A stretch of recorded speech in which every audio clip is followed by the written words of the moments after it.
electrician's grade duct tape. I didn't know there's such a thing. There probably isn't. They just mark it differently and charge you another couple bucks, but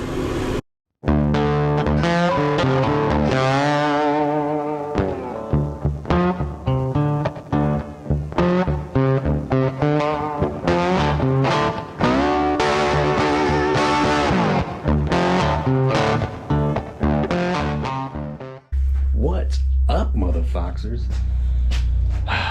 I wanted to finish this fuel line thing last week, but I was one fitting away.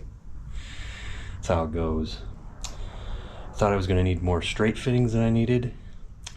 Thought I really wasn't going to... Thought I'd use probably both of the 90s, and I didn't think I'd use the 45s. I needed 3 of them. So, but I'm telling you, man, the little stuff and nickels and dimes you. All right, so you can buy heads, you can buy an intake, you can buy a cam, all the big ticket items. But then when you deal with shit like this, it nickels and dimes you. So you're looking at all this stuff right here, the donut, the vent gasket. There's the gasket for the fuel neck to the body. I think this is to the mount for the inlet. The $12 fitting I needed, the 45. Some braided loom for the fuel pump wires, and then here's the heat shield right here. $100. That's what gets you. And don't cheap out on this thing, man. I'm telling you, don't cheap out on this. Is $30. Don't trust me. Don't get the cheap one. I've been there. And but yeah, let me now. In order to, I'm gonna have to take that line off. It should fit in there. Those 2 pieces should just fit into that sleeve. And yeah, I'm gonna have to take the whole return line down and slide it on, and right next to the filter I can undo the feed line and slip it in there as well, and then we'll just grab a big tie for both of them to tie it down. I think I got a couple, so yeah.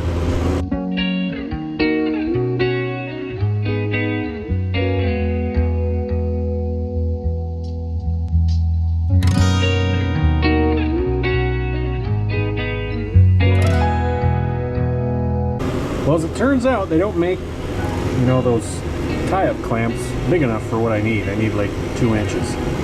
So I found this stuff where you can make your own. The only problem is there's nothing on there like keeping the edges from fraying. So I bought some electrician's grade duct tape. I didn't know there's such a thing. There probably isn't. They just mark it differently and charge you another couple bucks, but it was the tape with the most, you can't see it on there, but 200 degrees Fahrenheit. I found it was the highest. Even old 3M Super 33, the best black tape in the world, was only 176 degrees. Anything around there was, so that's what we got to tie that up. I got some iron fittings here for the, because you got 3 spots you can stick the coolant temp sensor, so I had to get these iron. That's all I had. I'm going to suck the oil out of that can, so. But yeah, there's another little trip for some more money. And let's figure out how much we gotta cut off here, and I'll wrap some tape around it so it doesn't like fray on this stuff here, you know, so.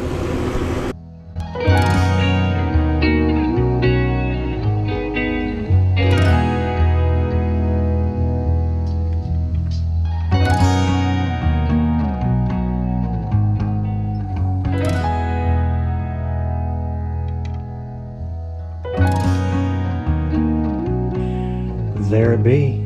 Yeah.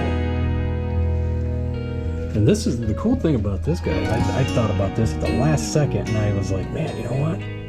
I think that'll just push up against that good enough to stay there, and it did. It did. Of course, here's the line for the return. Right. It's not up against there. It is long, a little long though. And then here we go. We got this one all hooked up. Check this out.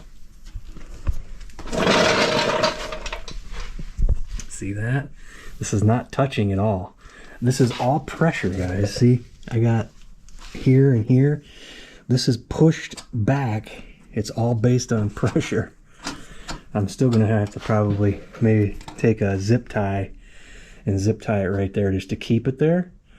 But that's working out well. I know that when we get the splash guards, you gotta go out this way, so I'm hopefully that misses it. And I had to take, there was already 2 holes in here that we took advantage of for the clamp, because I didn't want like to buzz a self tapper through this. I didn't think that'd look good. This don't look too bad, but there's a couple of bolts there, but we go ahead and did that, and it's all up in here. And then now here we come down to this right here, guys. Let me get a, there you go. One little tie here, right there to keep it. And then I had to do one of my big ties down here. I'll show you, I'll go in there and show you all the heat shielding and everything. But there it is, all ran underneath here. All done, man.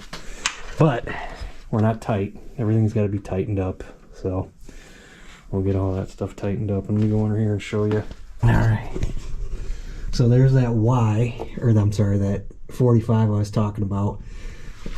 The 90 would have brought it out this way, and then we would have had to turn it. So there's that. Now we come back here and you see that right there.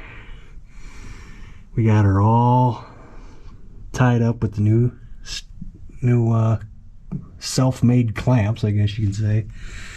Pick a size, and then we got it right to there. Now this right here, let me explain this. I measured it all the way up there and all the way down to here. It was 44 inches.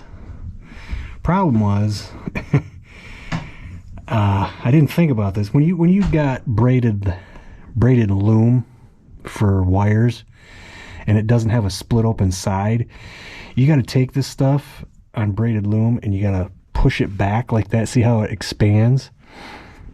So I wasn't thinking about that when I had the clamps on here, and as I started putting it on, I was like, wait a minute, this is like loom. I gotta expand this stuff.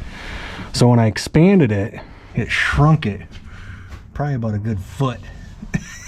So in reality, I should have made that 12 inches longer. I never even think about it. So, but we're fine, because the muffler, this right here, what you're seeing right here, it's descending down toward us, coming closer to the muffler, starting right about there, because it is up on in the drive shaft tunnel there. So that's about where it's going to start heating up. I wish it was over there, but oh well, it's not a big deal. Still got more of it, but I'm going to have to probably take one of them metal ties and tie this down so it doesn't come undone or anything. So there you go, all set, all done. This is the biggest spot where it's going to be, because it's right here. This stuff is rated for 2,500 degrees, man. So this car would melt before it got to 2,500 degrees. So I think we'll be good. But there it is, all done. Hey guys, so it's the next day. I said I was going to get this tested, but we're not. So this is what happened. So last week, I did a lot of work on this car. Underneath there, mapping stuff out, trying to figure out where I was up and down. I don't know how many times. My dad told me, you're going to pay for that tomorrow. The next day I got up, I was fine. No big deal. Yesterday, I didn't do as much work as I did the week before. Nothing out of the ordinary. Woke up this morning, my lower back is stiff as a board. It hurts. It hurts bad. And I gotta run wire underneath this thing to power this. And I gotta get underneath the dash to run the ignition wire over there. Yeah, it's not happening. My back said no. So we're gonna end this one here, and we'll get it. This is definitely slow wins the race on this one. So, oh well. Thanks for watching, guys. The fuel system, it's done. We just got to tighten things up, and we'll test it next week. Later.